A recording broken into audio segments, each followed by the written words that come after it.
Hello, dear friends. This is Nilesh Patil, sir. I welcome you all in this session. Dear children, we are studying the rise of nationalism in Europe. And before this, we have studied several concepts. We studied the Habsburg Empire in our previous session and how there was rise of new middle classes in Europe and the ideas of liberalism, nationalism emerged among these new middle classes. Children, in this session, we are going to study the idea of liberalism, what liberalism is.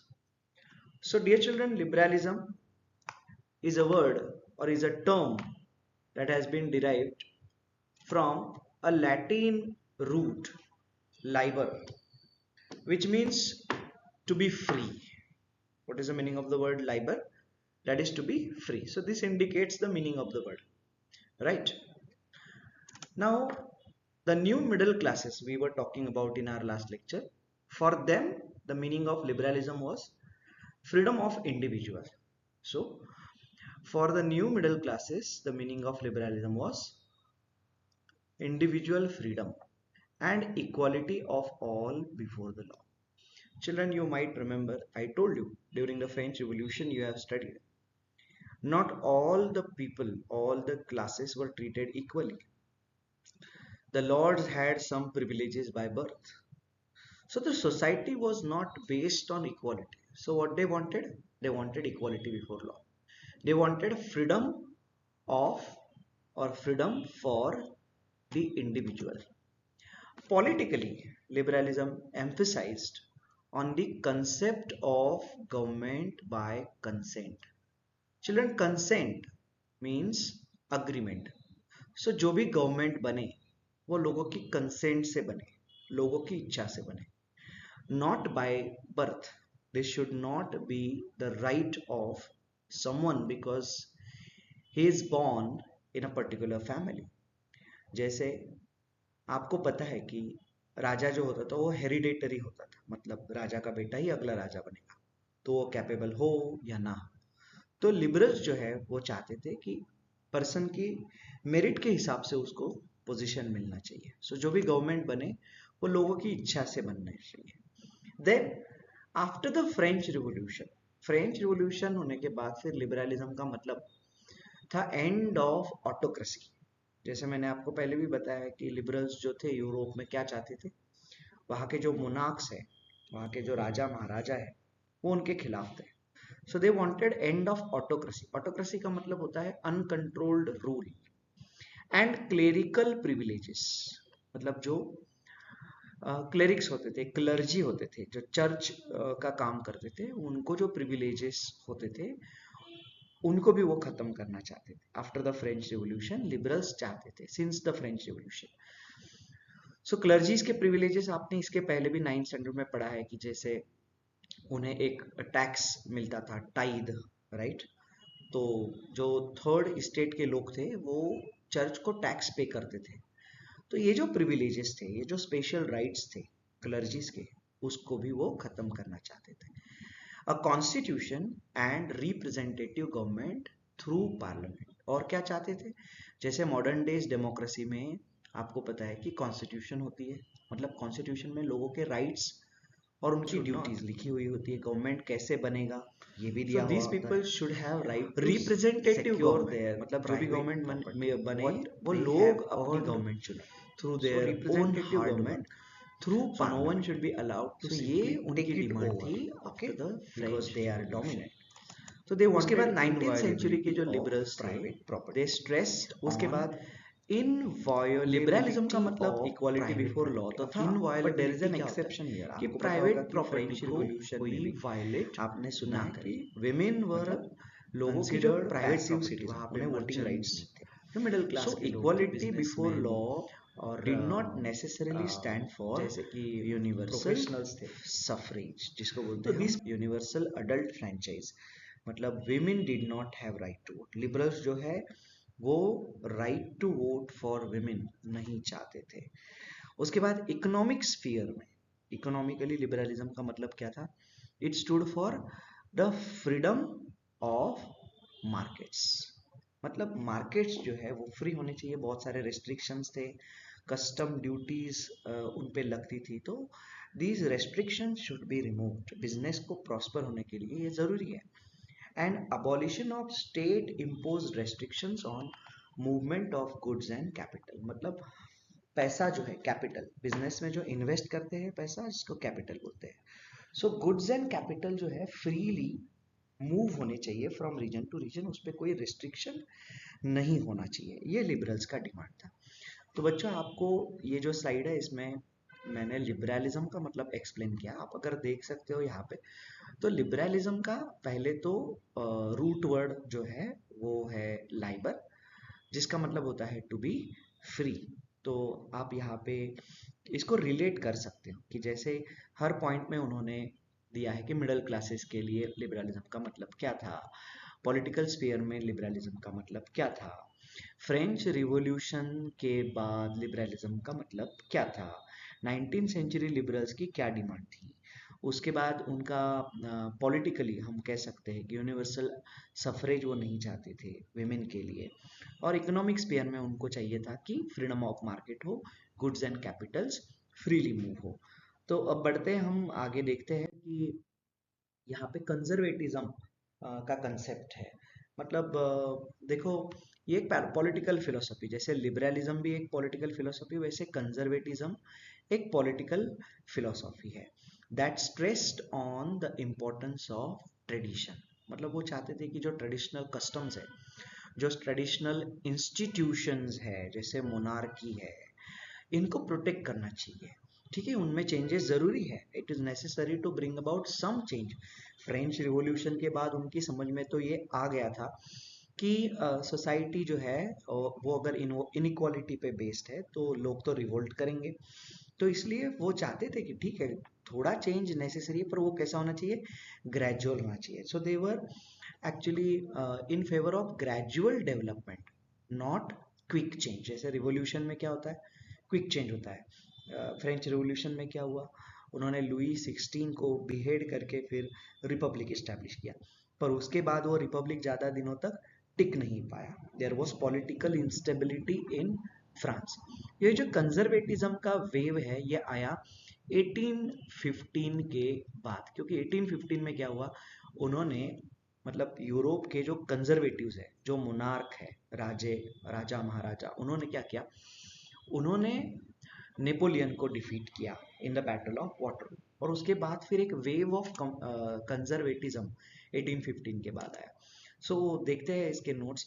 So after the defeat of Napoleon in 1815 the governments in Europe were driven by the spirit of conservatism, क्योंकि वो तो सब राजा महाराजा थे, right. तो conservatives जो है, हम देखते हैं कंजर्वेटिज्म का मतलब क्या होता है। They believed that established traditional institutions जैसे कि मोनार्की, चर्च, सोशल हायरार्कीज, मतलब वो स्टेट्स वाला system, property and family should be preserved. देखिए ये थे उनके traditional institutions.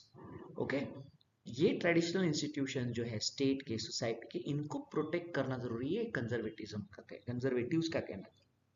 So they should be preserved. Conservative जो है, जैसे मैंने बताया, they did not propose return to the society of pre revolutionary days. मतलब फ्रेंच रिवोल्यूशन के पहले जो सोसाइटी थी, आपको याद होगा, उसे ओल्ड रेजिम कहा जाता था, राइट। जहाँ पे 3 स्टेट्स होते थे, फिर फर्स्ट स्टेट्स में क्लर्जीज होते थे, सेकंड स्टेट में नोबल्स होते थे, थर्ड स्टेट में पीजेंट्स होते थे, मिडिल क्लास के जो लोग हैं, प्रोफेशनल्स हैं, वो होते थे। तो वो जो सिस्टम था वो इनइक्वालिटी पे बेस्ड था। तो वो नहीं चाहते थे कि हम प्री रिवोल्यूशनरी डेज में जो सिस्टम है उस पे वापस जाए, पर वो जरूर चाहते थे कि ट्रेडिशनल इंस्टीट्यूशंस को रिस्पेक्ट किया जाए। ओके, उनका मानना तो ये भी था कि ये जो चेंजेस है जो नेपोलियन ने किए थे, नेपोलियन ने बहुत सारे चेंजेस किए थे। हमने देखा है कि उसने जो 1804 का सिविल कोड लाया था, उसमें उसने बहुत सारे रिफॉर्म्स किए थे, राइट। उसने वो तो खुद को यूरोप का मॉडर्नाइजर कहता था। तो मॉडर्नाइजेशन की वजह से हम ट्रेडिशनल इंस्टीट्यूशंस जो है जैसे कि मोनार्की, उसको इनफैक्ट क्या कर सकते हैं, स्ट्रेंथन कर सकते हैं, उसको और मजबूत बना सकते हैं। ठीक है, so it could make state power more effective and strong. मतलब इन रिफॉर्म्स की वजह से स्टेट का कंट्रोल लोगों पे आ जाएगा, ज्यादा कंट्रोल आ जाएगा। तो इससे क्या होगा, स्टेट पावर मतलब जो राजा की शक्ति है वो बढ़ेगी, राजा की पावर है वो बढ़ेगी। A modern army and efficient bureaucracy. देखो, क्योंकि नेपोलियन ने ये चेंजेस किए थे, उसने अपने आर्मी को मॉडर्नाइज किया था।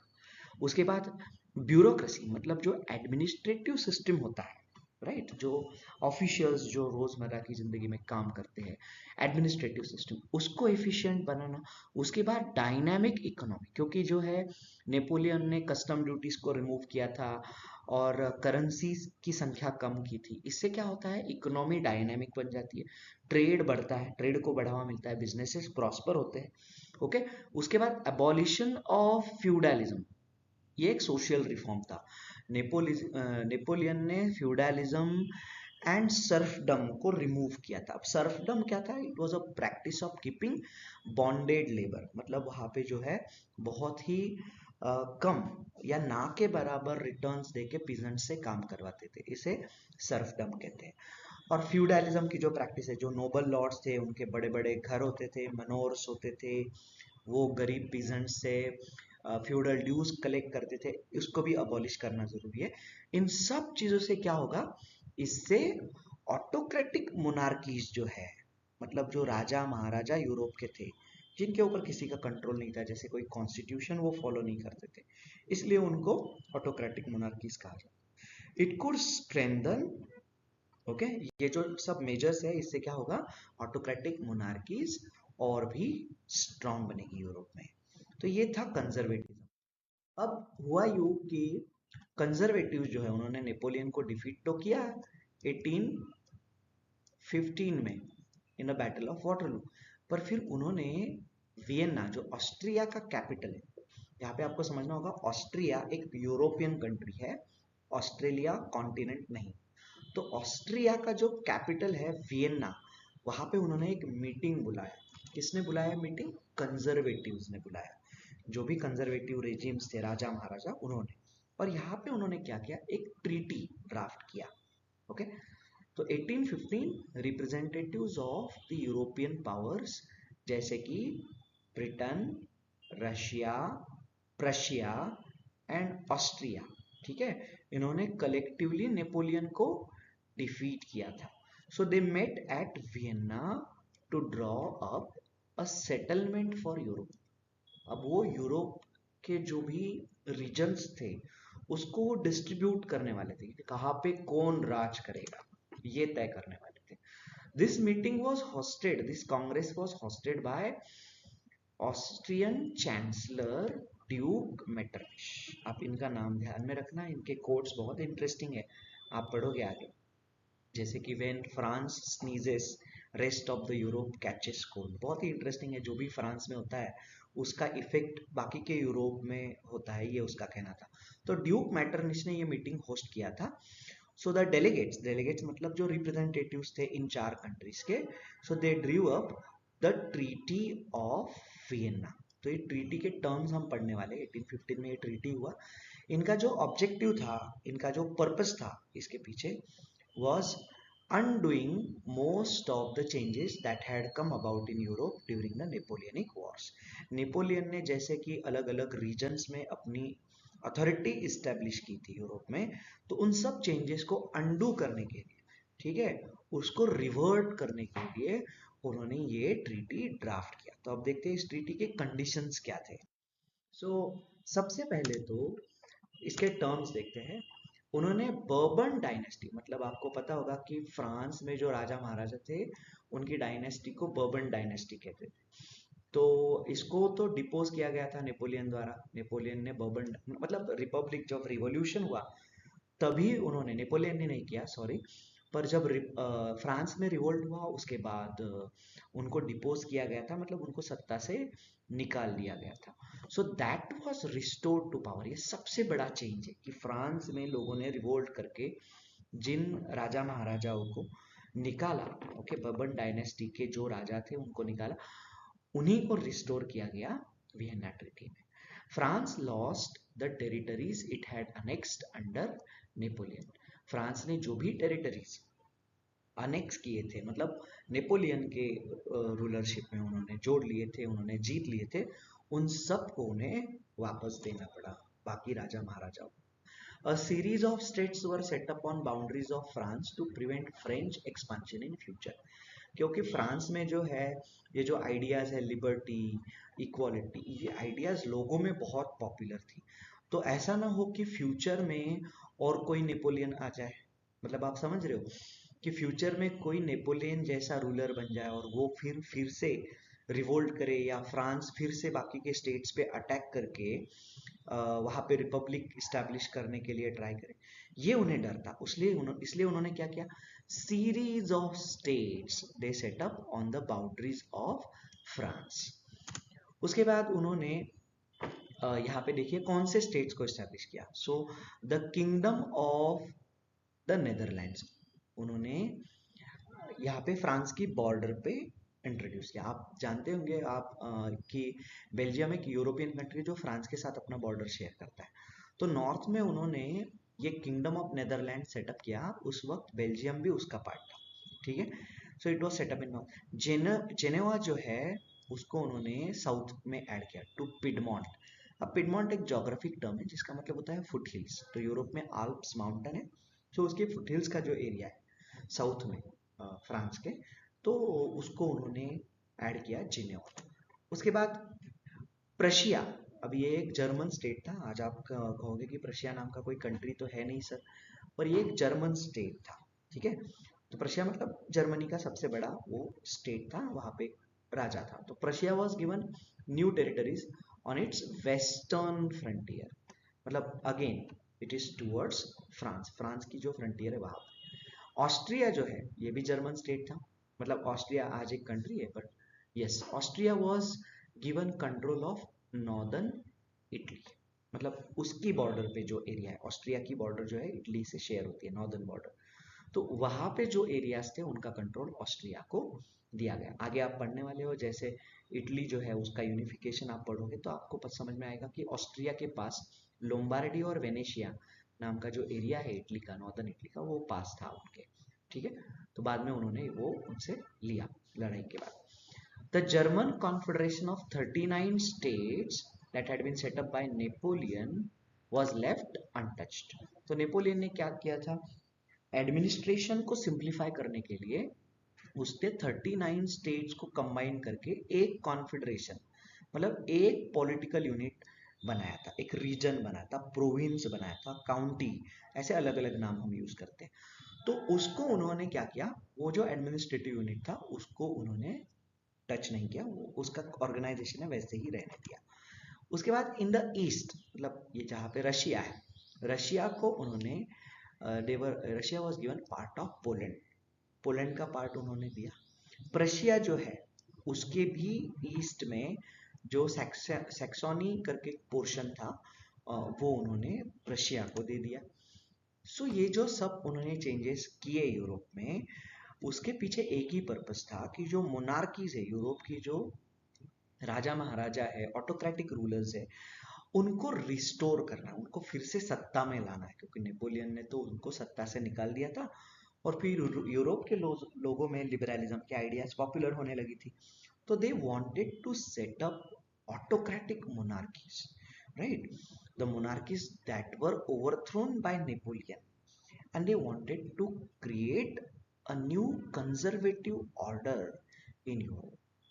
The conservative order that was overthrown after the French Revolution, they wanted to restore it. उसे रिस्टोर करने के लिए उन्होंने ये जो इम्पोर्टेंट है वियना ट्रीटी, इसको ड्राफ्ट किया। बच्चों आपको ये ट्रीटी बहुत अच्छे से इसके टर्म्स पढ़ने हैं, क्योंकि ये पूरे 5 मार्क के लिए क्वेश्चन पूछा जाता है बोर्ड एग्जाम में। अब देखते हैं कि लिबरल्स जो है, जिनकी हमने पहले इस लेक्चर के शुरुआत में बात की, दे टर्न रिवोल्यूशनरीज। अब लिबरल्स रिवोल्यूशनरीज क्यों हुए, इसके पीछे रीजन ये है कि कंजर्वेटिव रेजिम्स जो थे, मतलब जो राजा महाराजा यूरोप में, उन्होंने अपनी सत्ता को री स्टैब्लिश किया था, देवर ऑटोक्रेटिक, मतलब वो अपने ऊपर कोई भी बंधन, कोई भी कंट्रोल नहीं चाहते थे, वो ऑटोक्रेटिक थे, अपने मन से वो रूल करते थे। So they did not tolerate criticism, कि कोई आए उन्हें क्रिटिसाइज करे, कोई आए लिबरलिज्म की बात करे, लिबर्टी की बात करे, ठीक है, ये चीजें उनको पसंद नहीं थी। डिसेंट उन्हें पसंद था, मतलब कोई भी डिफरेंट ओपिनियन एक्सप्रेस करे ये उन्हें बिल्कुल पसंद नहीं था। So they sought to curb these activities, मतलब दे ट्राइड, सॉट का क्या मतलब होता है, try, so they tried to curb, curb का मतलब होता है रिड्यूस, उन्हें इन एक्टिविटीज को रिड्यूस करना था, that question the legitimacy of autocratic government, कि ऑटोक्रेटिक गवर्नमेंट लेजिटिमेट है कि नहीं, ये बाय लॉ इस्टेब्लिश है कि नहीं। लेजिटिमेट का मतलब होता है लॉफुल, ठीक है। So they did not want anybody to question their rule, उन्हें ये नहीं पसंद था कि कोई आए और उनके ऊपर क्रिटिसिज्म करे, उनके रूल को, उनकी अथॉरिटी को क्वेश्चन करे, वो उसको तुरंत जो है उस पर एक्शन लेते थे। तो दे इम्पोज्ड सेंसरशिप। अब सेंसरशिप क्या होता है आपको पता है, कोई भी बुक पब्लिश हो, कोई न्यूज़पेपर में आर्टिकल पब्लिश हो, कोई प्लेज है, सॉन्ग्स है, जिसमें ideas of liberty, freedom are reflected, the ideas associated with French revolution, उसको वो तुरंत क्या कर देते, बंद कर देते थे, उसको सेंसर कर देते थे, उस पर बंदी लगा देते थे। कोई भी book, newspaper article, plays, songs which reflected the idea of liberty or ideas associated with French Revolution, it was immediately banned. They did not want the people to remember the French Revolution and the ideas they came out of it, that came out of it. So the memory of French Revolution continued to inspire liberals. आपको पता है कि liberals जो है वो इन चीज़ों को भूलने के लिए तैयार नहीं, ठीक है, राजा महाराजा इन चीज़ों को एक्सेप्ट नहीं कर रहे हैं। सो इस केस में क्या होता है कि liberals जो है नाउ दे वर एंग्री कि ये हम पे अननेसेसरी कंट्रोल कर रहे हैं, so they started acting secretly. One of the major demand और major issue they took up, okay, was the freedom of press. वो चाहते थे कि ये तो होना ही चाहिए, फ्रीडम ऑफ प्रेस तो होना चाहिए, अगर हमें कोई क्रिटिसिज्म करना है तो उसकी तो परमिशन हमें होनी चाहिए। So they criticise the new conservative order, ठीक है, they wanted freedom of press. So फिर रिवोल्यूशनरी जो है, लिबरल्स जो है वो रिवोल्यूशनरीज हो गए। मैंने जैसे बताया कि 1815 के बाद there was a fear of repression, कि अब हम कुछ भी ओपिनियन एक्सप्रेस करेंगे तो हमें रिप्रेस किया जाएगा, हमें जेल में डाल दिया जाएगा। तो लिबरल नेशनलिस्ट जो थे दे वेंट अंडरग्राउंड, मतलब इसका मतलब होता है वो सीक्रेटली काम करने लगे, क्योंकि अगर वो ओपनली राजा को क्रिटिसाइज करेंगे तो ऑब्वियसली उन्हें जेल में डाल दिया जाएगा, उन्हें सप्रेस किया जाएगा, उनके ऊपर एक्शन लिया जाएगा। तो उन्होंने क्या किया, दे इस्टेब्लिश्ड सीक्रेट सोसाइटी, उन्होंने इसे सीक्रेट ग्रुप बनाए, ठीक है। यूरोपियन स्टेट्स में ऐसे सीक्रेट सोसाइटीज बहुत सारे नंबर में सेटअप होने लगे। These were setup by revolutionaries, जो लिबरल्स थे वही अब रिवोल्यूशनरीज बन गए, and they wanted to spread the ideas of liberty, freedom, opposition to monarchy, okay. उनका एक ही गोल था कि जो मोनार्कियल फॉर्म्स है, ठीक है, जो भी राजा महाराजाओं की सत्ता है, ऑटोक्रेटिक रूलर्स है, इसको हमें अपोज करना है, हमें लिबर्टी के लिए फाइट करना है, फ्रीडम के लिए फाइट करना है, we want people to decide who will rule them, ठीक है। तो वियन्ना कांग्रेस के बाद जिन लाइक स्टेट्स को इस्टेब्लिश किया गया था उसको वो अपोज करते थे। सो दे, रिवोल्यूशनरी का मतलब था, टू बी रिवोल्यूशनरी मतलब commitment to oppose all monarchical forms.